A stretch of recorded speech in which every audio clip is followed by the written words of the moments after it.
আসসালামু আলাইকুম, আশা করি সবাই ভালো আছেন। তো আজকে আপনাদেরকে তারা তালিমের ব্যাপারে ফাইনাল আপডেট দিব। আশা করি আজকের ভিডিওর পরে আপনারা এই বিষয় নিয়ে আমাদেরকে কোনো কমেন্টস বা কোনো কিছু জানতে চাবেন না। আজকের এই ভিডিওটাও করার ইচ্ছা ছিল না, বাট এই পরিমাণ অপপ্রচার চলতেছে, মানে বলার বাইরে। অনেকে বলতেছেন যে আমি নাকি ইচ্ছা করে তালিমের সাথে তারার বিয়ে দিতে চাইতেছি না, আবার এরকমও বলতেছেন অনেকে যে তারা প্রেগনেন্ট হয়ে গেছে।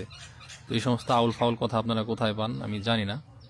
তো এর জন্য আসলে বিষয়টা ক্লিয়ার না করলেই না। তারা নানি তারা তালিম আজকে ধরা পড়ছে পুলিশের কাছে, এর জন্য আমরা থানায় আসছি। এখন তুই কি ওরা মাফ করে দিবি নাকি মামলা করবি?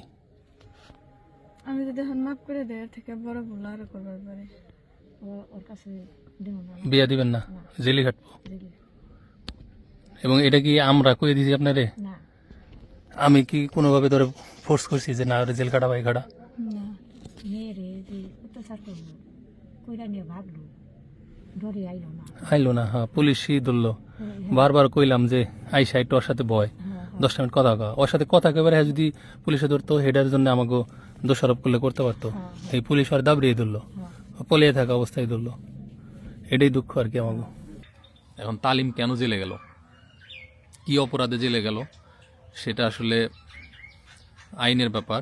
ওই বিষয় নিয়ে বেশি কথা বলবো না, তবে শুধু এটুকুই বলি, আমি আমার সর্বোচ্চ চেষ্টা করছিলাম তার সাথে তালিমরে এক করে দেওয়ার জন্য।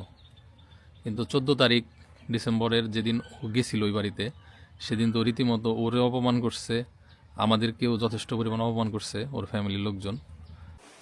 মুগুর বোধার কেমন বের করে দিল?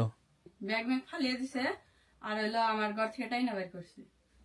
এমন বছর তো কার প্রেমে পড়ছিলি, কাগজ জন্য আমাকে বাড়ি ঘর ত্যাগ করছিলি, আমরা খুঁজা পাই না। এমন বছর তো দুনিয়াটা কিরকম কঠিন, তুই তো দুনিয়াটারে সহজ মনে করছিলি। 15 তারিখে যেহেতু ঘরোয়াভাবে বৈশা কোনো সমাধান হয় নাই, কোনো মাই মাতবরদের এলাকার কোনো মাই মাতবরদের কথা ওরা শোনে নাই, তো স্বাভাবিকভাবে আমাদের কিন্তু আইনের পথে হাঁটতে হবে, কারণ এটা একটা অন্যায়, একটা অবিচার। কারণ এর আগেও তালিমরে আমরা 2 বার এই বিষয়টা নিয়ে সাবধান করে দিয়েছিলাম। তালিম ম্যাচিওর ছেলে, তারা কিন্তু ম্যাচিওর না, ও কিন্তু আন্ডার এজ। ওর জ্ঞান বুদ্ধি আর তালিমের জ্ঞান বুদ্ধি কিন্তু এক না।